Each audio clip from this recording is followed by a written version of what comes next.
우리 장로교회 중요한 신앙 고백서 중에 웨스트민스터 신앙 고백서가 있습니다. 웨스트민스터 신앙 고백서에 나오는 첫 질문은 사람의 제일 되는 목적은 무엇인가? 라는 질문이고, 그에 대한 답은 사람의 제일 되는 목적은 하나님을 영화롭게 하는 것과 영원토록 그를 즐거워하는 것이다 입니다. 사람은 하나님을 예배하기 위해 창조되었고, 하나님을 예배할 때 그 존재의 의미를 깨달을 수 있습니다. 우리 사람은 하나님을 예배함을 통해서 삶의 의미를 찾고 하나님으로부터 오는 생명력을 공급받게 됩니다. 일주일 일을 하고도 피곤한 몸이지만 주님 앞에 나와서 예배를 드릴 때 우리는 한 주 동안 찢기고 상한 마음이 치유와 회복을 경험하고, 또 영적으로 재충전하여서 또다시 한 주를 살아갈 힘과 능력을 얻게 되는 것입니다. 그래서 주님의 교회는 하나님을 예배하는 것을 굉장히 소중히 여깁니다. 그런데 오늘 본문 말씀에서 하나님께서는 아모스 선지자를 통해서 이스라엘의 하나님 앞에 드리는 예배에 뭔가 문제가 있다라고 말씀하십니다. 오늘 본문 4절과 5절 말씀인데요, 눈으로 한번 잘 보시고 제가 다른 번역 성경으로 한번 읽어드리겠습니다. 이해를 돕기 위해서요. 공동 번역 성경으로 제가 4절 5절 말씀을 읽어드리겠습니다. 너희는 베델로 오너라. 그리고 죄를 지어라. 길갈로 오너라. 그리고 더욱더 죄를 지어라. 아침에 너의 희생 제물로 바치고 셋째 날에 너의 11조를 바쳐라. 누룩든 빵을 감사 예물로 살라 바치고 큰 소리로 자원 예물을 공포하여라. 이스라엘 자손들아, 이런 것들이 너희가 좋아하는 것이 아니냐. 베델과 길갈이라는 장소가 나오는데, 이 베델과 길갈은 당시 이스라엘 백성들이 하나님을 향해 제사를 드렸던 중심지였습니다. 베델과 길갈이라는 곳은 이스라엘 백성들이 하나님을 만나는 거룩한 장소였습니다. 이스라엘 백성들은 그곳에서 드려지는 제사를 통해 하나님을 만나는 기쁨을 누려야 했습니다.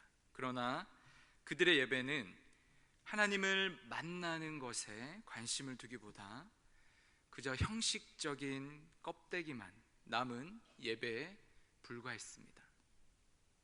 겉으로는 뭔가 화려하고 그럴듯해 보이는 찬양과 음악이 있고, 또 주님 앞에 올려드려지는 많은 예물들이 있었지만 그 속에는 하나님을 향한 마음과 사랑이 빠져 있었던 것입니다. 이스라엘은 하나님을 향한 마음은 빠져버린 채 화려하고 거창한 예물을 드리는 형식적인 그런 예배를 드리는 것으로 그들은 만족해했습니다. 내용은 없고 빈 껍데기만 남은 예배는 그들을 변화시킬 아무런 능력도 없었습니다.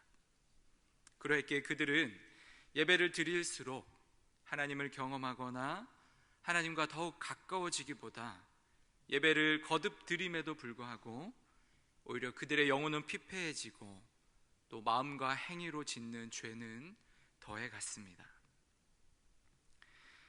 언젠가 아내와 함께 밖에서 식사를 하면서 옆 테이블에서 밥을 먹는 한 가족을 본 적이 있었습니다. 그 가족은 정말 밥만 먹기 위해서 식당에 온 사람들 같았습니다. 어머니는 밥만 먹고 아버지도 열심히 밥만 먹고 아이들은 밥을 먹으면서 핸드폰만 쳐다보고 있었습니다. 그러고 보니 주위에 식사를 하는 가족들 중에서 서로 이야기를 주고받는 가정들이 별로 없었습니다. 대화가 단절될수록 관계가 멀어지고 또 서로의 마음이 만날 수 있는 공간도 줄어듭니다. 저는 경상도 남자인데요, 경상도 남자는 하루에 서너 마디만 하는 것을 미덕으로 알고 자랐습니다. 아내와 그래서 저도 말을 많이 하지 않는 편이었는데 지금은 그러한 생각들이 조금 바뀌었습니다.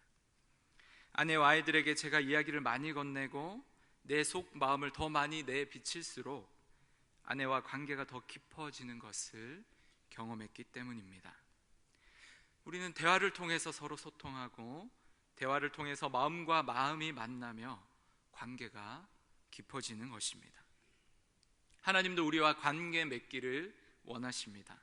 예배에는 하나님과의 만남이 있어야 합니다. 예배 가운데 하나님과의 대화가 이루어져야 합니다. 대화는 나 혼자만 하는 것이 아니죠. 또 대화는 하나님 혼자서만 하는 것도 아닙니다. 혼자 하는 것은 독백이죠. 대화는 서로가 같이 주고받는 것입니다. 하나님과 내가 주고받는 것이죠.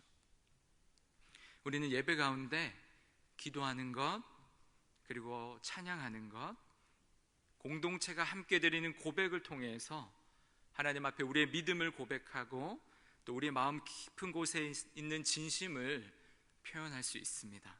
바로 이러한 것들이 내가 하나님께 말을 거는 것이죠.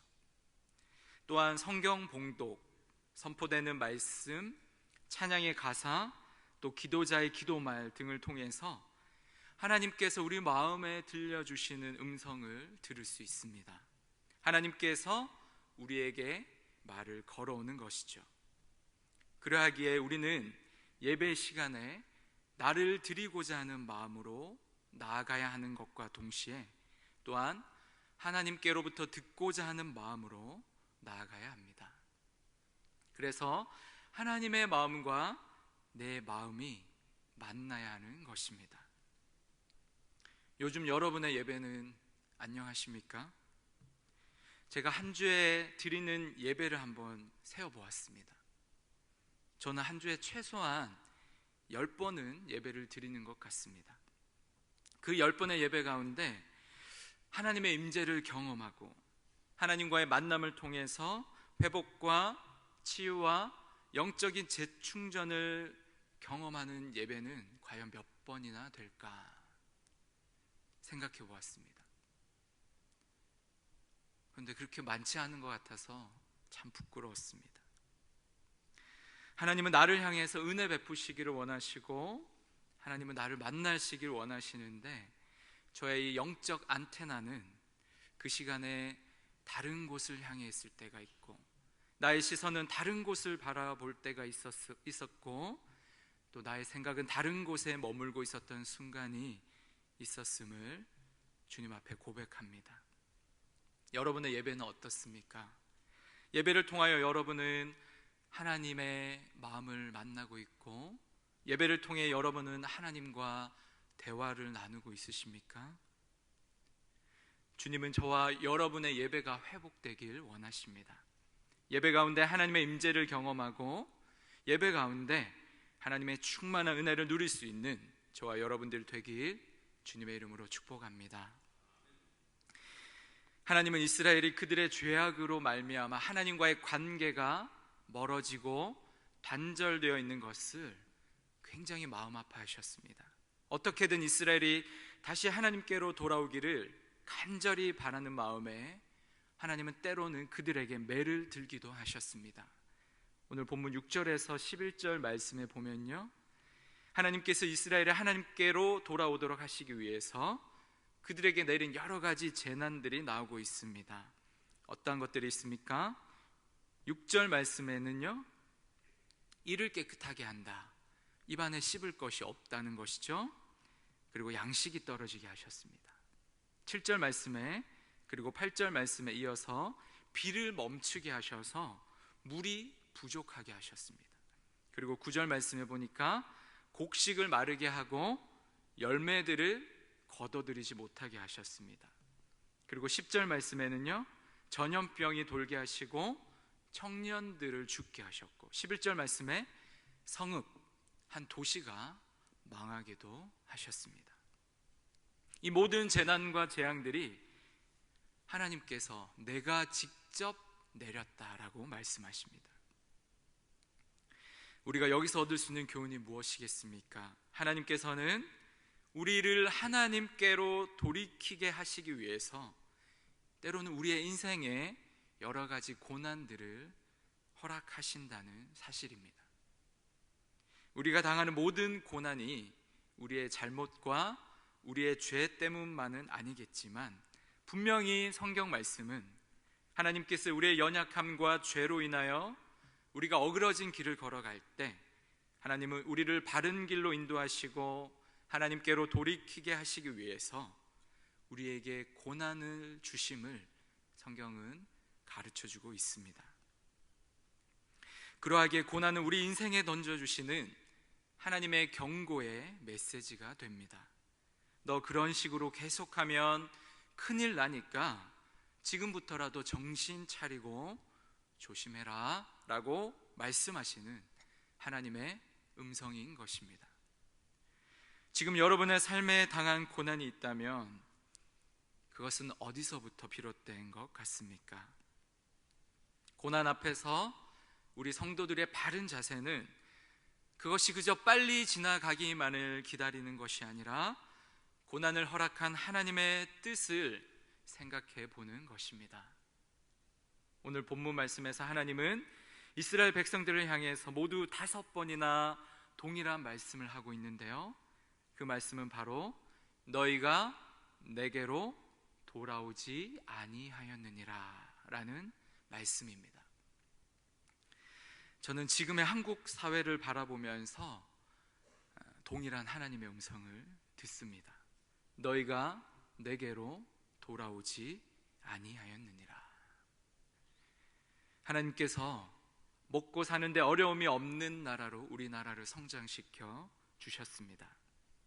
그런데 우리는 우리가 가진 것을 하나님을 위해서 그리고 이웃을 위해서 사용하지 못하고 자기 욕심만 채우고 자기를 더 확장하는 일에 집중하였습니다.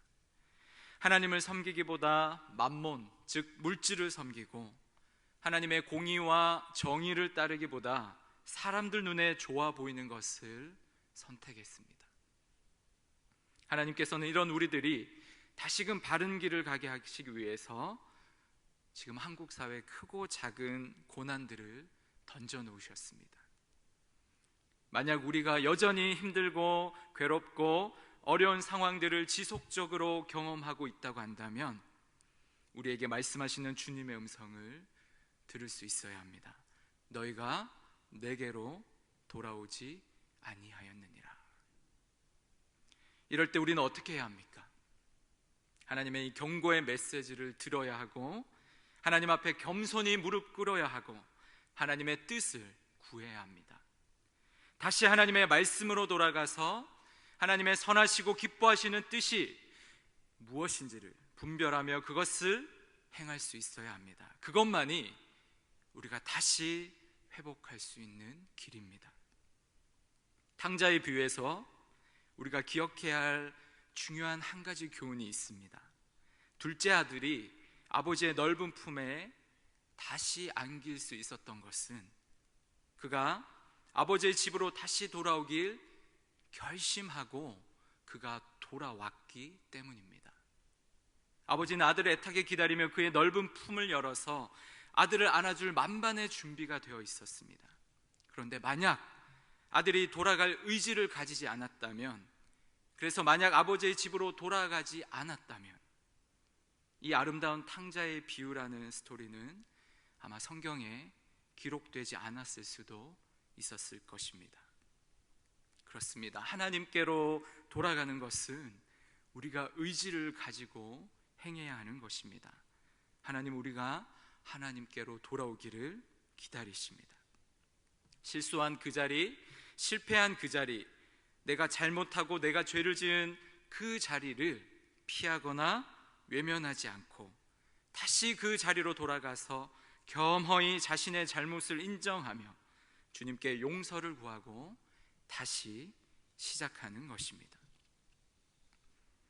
하나님께서 거듭 내리시는 경고의 메시지에도 불구하고 진심으로 여호와 하나님께 돌아오지 않는 자들에게 하나님은 최후의 통첩을 내리시는데요, 12절 말씀입니다. 우리 함께 읽어보겠습니다. 시작. 그러므로 이스라엘아, 내가 이와 같이 내게 행하리라. 내가 이것을 내게 행하리니 이스라엘아, 내 하나님 만나기를 준비하라. 아멘. 내 하나님 만나기를 준비하라. 우리는 여기서 낭만을 버려야 합니다. 내가 만나주겠다 라는 주님의 말씀이 아닙니다. 단순히 하나님을 대면해서 만나는 만남을 의미하는 것이 아닙니다. 마지막 심판이 있음을, 즉 종말을 준비하라라는 하나님의 엄중한 또 다른 경고인 것입니다. 하나님의 거듭되는 경고의 메시지에도 불구하고 어그러진 길로 계속해서 나아가는 자들, 하나님께로 돌아오지 않는 자들에게는 하나님의 심판이 있을 것입니다. 그러하기에 하나님 만나기를 준비하기 위한 가장 최선은 내가 진심으로 하나님을 향해 돌아가는 것 뿐입니다. 오늘 말씀을 통해서 우리는 두 가지 도전을 받습니다. 첫 번째는 우리의 예배가 회복되어져야 한다는 것입니다. 우리의 예배가 형식적으로만 드려지는 빈 껍데기 예배가 아니라 하나님의 마음과 우리의 마음이 만나는 온전한 예배가 되기를 주님은 원하십니다.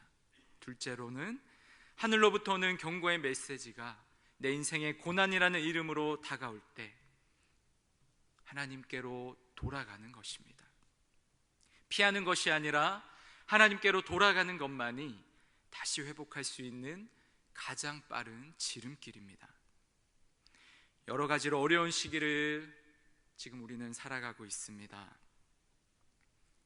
먹고 살기가 힘이 들고요, 뭔가 새로운 사업을 시작하기도 힘이 듭니다.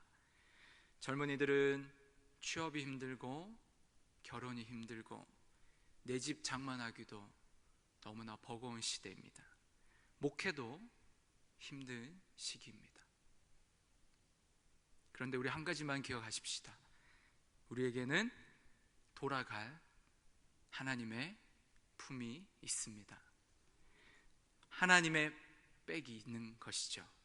그래서 이런 문구가 생각나는데요, 하나님의 백으로 세상과 맞짱을 뜨라라는 문구가 생각이 납니다.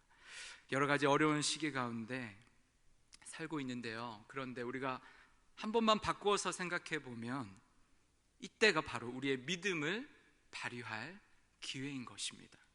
믿음을 가진 자들에게 하나님께서 베푸시는 은혜를 경험할 수 있는 절호의 찬스인 것입니다. 제가 한 말씀 성경 구절 읽어드리고 설교를 마치겠습니다. 믿음이 없이는 하나님을 기쁘시게 하지 못하나니 하나님께 나아가는 자는 반드시 그가 계신 것과 그가 자기를 찾는 자들에게 상 주시는 이심을 믿어야 할지니라.